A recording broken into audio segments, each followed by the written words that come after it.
तो good morning बच्चों। ना अभी तक क्यूरी वेस्ट लॉ के बारे में पढ़ा था, अब आगे उसके बारे में और देखेंगे, है ना। अब क्यूरी टेम्परेचर देखो क्या होता है in ferromagnetic materials. As the temperature increases, जैसे जैसे टेम्परेचर इंक्रीज करता है the area of the hysteresis loop decrease. तो हमारा जो एरिया होता है हिस्टेरिसिस लूप का वो डिक्रीज हो जाता है, और डिक्रीज होकर के कैसा हो जाता है, एक स्ट्रेट लाइन की तरह दिखता है। ठीक है, जैसे आपको दिख रहा है ना, क्या हमें स्ट्रेट लाइन की तरह दिखता है जब आपका टेम्परेचर जो है वो इंक्रीज हो जाता है, ज़्यादा हो जाता है, किससे, क्यूरी टेम्परेचर से ज़्यादा हो जाता है। तो वो कैसे बिहेव करता है, एक पैरामैग्नेटिक मटेरियल की तरह बिहेव करने लगता है। जैसे आपने इलेक्ट्रो सॉरी फेरो इलेक्ट्रिक मटेरियल्स में पढ़ा था ना, उसमें भी ऐसे ही हो रहा था। सेम यहाँ पे भी वो पैरामैग्नेटिक मटेरियल्स की तरह बिहेव करने लगता है हमारा फेरो मैग्नेटिक मटेरियल्स। ठीक है, अब देखो इसके एग्जांपल्स क्या हैं। FeCO एंड निकल, है ना, गैडोलिनियम, है ना, ये सारे एग्जांपल्स किसके हैं, फेरो मैग्नेटिक मटेरियल्स के। अब देखो कुछ मटेरियल्स है उनका क्यूरी टेम्परेचर की वैल्यू दी है, सभी मटेरियल्स के लिए अलग अलग होती है वैल्यूज़, है ना, टेम्परेचर, क्यूरी टेम्परेचर की। तो कोबाल्ट के लिए आपको देखो 1404 ये आपकी क्यूरी टेम्परेचर की वैल्यू है ना। Fe के लिए 1043, निकल के लिए 631, है ना। इसी तरह गैलेडियम के लिए हमारा है 289। ठीक है, अब देखो एंटी फेरो मैग्नेटिक मटेरियल्स क्या होते हैं। इनका देखो ये डायग्राम देख के भी आपको काफ़ी कुछ समझ में आ रहा होगा कि इसके जो ईच आइटम्स होते हैं दो पेयर्स में होते हैं ना। कैसे होते हैं पेयर्स में, कि एक का तो पोलराइजेशन अगर ऊपर की तरफ है तो उसके जस्ट पेयर वाले का पोलराइजेशन के नीचे की तरफ है, तो ओवरऑल अगर पोलराइजेशन देखोगे तो जीरो हो जाता है। ठीक है, तो these materials are characterized by anti parallel alignment, इसीलिए कहते हैं एंटी पैरेलल, क्योंकि देखो एक ऊपर है दूसरा नीचे है ना। तो ये है तो आपस में पैरेलल में, लेकिन डायरेक्शंस क्या है, दोनों के जस्ट अपोजिट, इसलिए कह रहे हैं इसको anti parallel alignment of dipoles. ठीक है, so the net magnetization is zero. इनका नेट मैग्नेटाइजेशन क्या हो जाएगा, जीरो हो जाएगा when no external field is applied, जब हम कोई भी एक्सटर्नल फील्ड अप्लाई नहीं कर रहे हैं। तो ऐसा अरेंजमेंट होता है किसका, पोलराइजेशन का। The magnetic susceptibility for these materials is small and positive. जो मैग्नेटिक ससेप्टिबिलिटी की वैल्यू होती है वो स्मॉल और पॉजिटिव होती है इन मटेरियल्स के लिए। ठीक है, these materials remains anti ferromagnetic up to a critical temperature. ठीक है, called as Néel temperature, and above this temperature these materials starts behaving like the paramagnetic materials। यहाँ पे जो क्यूरी टेम्परेचर एक तरह से था ना, इसको नील टेम्परेचर कह रहे हैं। ठीक है, कि आपका वो एंटी फेरोमैग्नेटिक मटेरियल में हम क्यूरी टेम्परेचर को ही नील टेम्परेचर कह रहे हैं, है ना, ऐसा समझ लो। तो देखो एंटी फेरोमैग्नेटिक मटेरियल नील टेम्परेचर से कम वैल्यू पे, कम टेम्परेचर पे कैसे बिहेव करते हैं, एंटी फेरोमैग्नेटिक की तरह ही बिहेव करते हैं। लेकिन जहाँ उसकी वैल्यू, टेम्परेचर की वैल्यू नील टेम्परेचर से ज़्यादा होती है ना, अबव हो जाती है, तो वो कैसे बिहेव करते हैं, पैरामैग्नेटिक मटेरियल की तरह बिहेव करने लगते हैं। ठीक है, the relation between magnetization and field intensity is governed by a law very similar to Curie temperature law. ठीक है, जो आपका नील टेम्परेचर के ऊपर लॉ बना है वो काफ़ी कुछ सिमिलर है किसकी तरह, क्यूरी वेस्ट लॉ की तरह। ठीक है,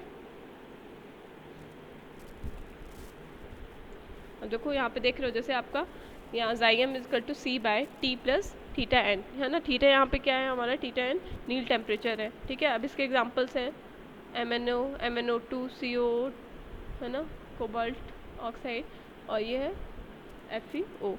ये सारे एग्जांपल किसके हैं, एंटी फेरो मैग्नेटिक मटीरियल के। ठीक है, अब देखो फेरी मैग्नेटिक मटेरियल्स क्या होते हैं। फेरी मैग्नेटिक देखो एंटी पैरेलल तो होते हैं, लेकिन उनके क्या होता है कि जो पेयर में है वो आपस में अलाइनमेंट कैसा है, इक्वल नहीं है, नॉट इक्वल, है ना।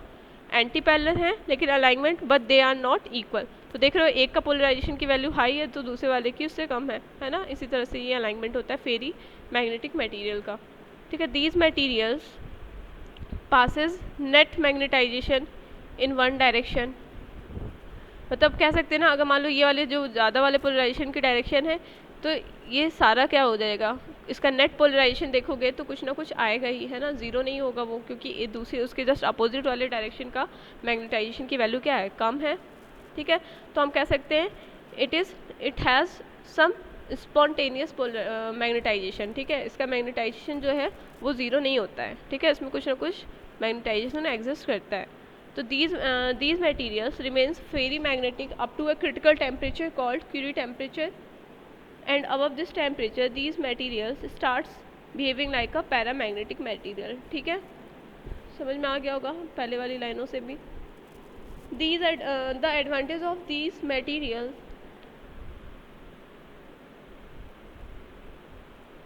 are higher DC resistivity than ferromagnetic materials, ठीक है।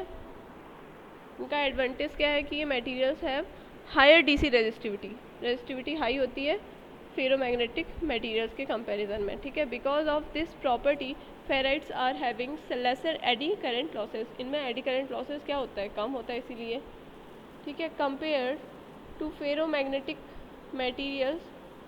Due to this reason ferrites are used for the construction of core of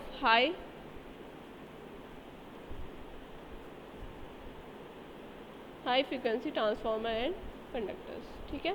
अब देखो फेराइट्स की प्रॉपर्टीज़ क्या है कि हाई रेजिस्टिविटी होती है, जिसके कारण इनका क्या होता है, सेकंड पॉइंट है कि एडी करंट लॉसेस कम होते हैं इसमें, ठीक है। थर्ड है आपका कि हाई परमेबिलिटी, इनकी परमेबिलिटी हाई होती है। हाई डाइलेक्ट्रिक कांस्टेंट की वैल्यू हाई होती है। हाई क्यूरी टेम्परेचर हाई होता है, मतलब कि ज़्यादा टेम्परेचर तक ये आपने फेराइट सीधा बिहेव कर सकता है ना। क्यूरी टेम्परेचर से जैसे ही ज़्यादा वैल्यू हो जाएगा टेम्परेचर का, वो it become behaving like a paramagnetic material, है ना। फिर है एक्सट्रीमली लो डाइलेक्ट्रिक लॉसेस, इसमें डाइलेक्ट्रिक लॉसेस क्या है, ना के बराबर होते हैं, ठीक है। तो ये सारी इसके एडवांटेजेस हैं। नेक्स्ट है क्लासिफिकेशन। अब देखो ये जितना भी अभी तक क्लासिफिकेशन पढ़ा सबका कंपैरिजन है एक टेबल के अंदर, ठीक है। तो डायमैग्नेटिक मटेरियल की ससेप्टिबिलिटी नेगेटिव एंड स्मॉल होती है, ठीक है। इनकी ससेप्टिबिलिटी और टेम्परेचर के बीच में ग्राफ कैसा होता है, एक दूसरे से अनडिपेंडेंट होता है ना, डिपेंड ही नहीं करता है कि टेम्परेचर कितना भी इंक्रीज़ करो चाहे डिक्रीज़ करो, आपकी ससेप्टिबिलिटी क्या है, कांस्टेंट ही रहेगी, है ना, सेम ही रहेगी, चेंज नहीं होती है, टेम्परेचर पे डिपेंड नहीं करती है। अलाइनमेंट ऑफ डाइपोल्स क्या होता है, नो डाइपोल्स, कोई डाइपोल्स नहीं होते हैं, ठीक है। जब इसमें मैग्नेटिक फील्ड फ्लो ही नहीं कर पाती इलेक्ट्रिक फील्ड, तो इसमें कहाँ से पोलराइजेशन आएगा, है ना, डाइपोल्स इंड्यूस ही नहीं हो पाएगा। एग्जांपल क्या है, copper, aluminium, silicon, germanium, diamond, है ना, NaCl, ये सारे एग्जांपल है किसके, डायमैग्नेटिक मटेरियल्स के। नेक्स्ट आता है आपका पैरामैग्नेटिक मटेरियल्स। इनकी ससेप्टिबिलिटी क्या है, पॉजिटिव है लेकिन स्मॉल वैल्यू होती है, ठीक है। Susceptibility is equal to C/T, यानी क्यूरी और क्यूरी-वेस लॉ दोनों को फॉलो करता है, ठीक है। इनका देखो अलाइनमेंट ऑफ डाइपोल ऐसे होता है, ठीक है, हर डायरेक्शन में इक्वल है, तो टोटल पोलराइजेशन 0 के इक्वल हो जाता है। इसके एग्जांपल्स ये दिए हुए हैं, ठीक है।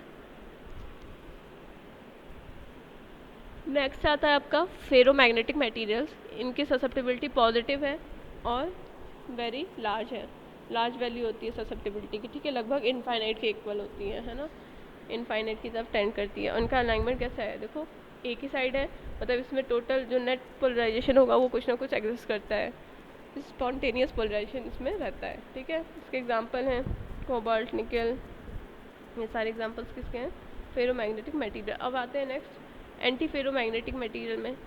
इसमें देखो पॉजिटिव है ससेप्टिबिलिटी की वैल्यू और स्मॉल होती है, ठीक है। और जो हमारी ससेप्टिबिलिटी आती है वो क्या है, सैचुरेशन। और देखो ये तो आपने देखा ही अभी डायग्राम में, है ना, कि दोनों का अलाइनमेंट कैसा है, एंटी पैरेलल और इक्वल इन मैग्नीट्यूड, ठीक है। ये सारे इसके एग्जांपल हैं एंटी फेरोमैग्नेटिक के। अब नेक्स्ट आता है आपका फेरी मैग्नेटिक मटेरियल। इनकी ससेप्टिबिलिटी पॉजिटिव है और लार्ज है, ठीक है। Susceptibility 10 to infinite. इसका अलाइनमेंट डाइपोल्स कैसे होता है ना, एंटी पैरेलल में होता है लेकिन मैग्नीट्यूड्स में इक्वल नहीं होते हैं। और ये इनके एग्जांपल क्या है, फेराइट्स इनके एग्जांपल होते हैं। तो बच्चों इस लेक्चर में अभी इतना ही, है ना, बाकी आगे के नेक्स्ट लेक्चर में हम देखेंगे आगे के टॉपिक।